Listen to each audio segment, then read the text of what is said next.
Hello, in this video I will show you how to enter Fastboot Mode on Google Pixel 8.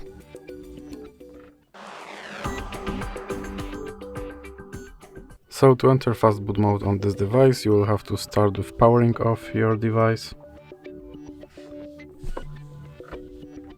And now once your device is powered off you will have to press the volume button and power button at the same time.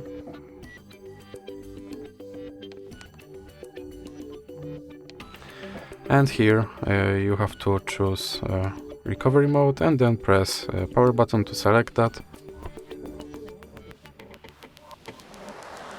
When you see this screen, press power button and then volume up button and release your buttons. And you should see something like this.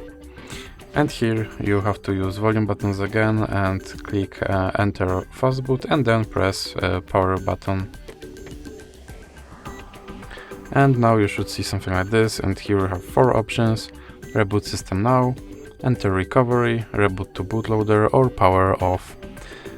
And if you choose reboot system now, it will take you back to Android.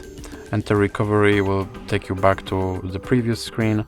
Enter boot to bootloader will take you back to the screen where you were choosing recovery mode, and power off will simply power off your device. So that is for this video. If you like it, please remember to leave a like and subscribe.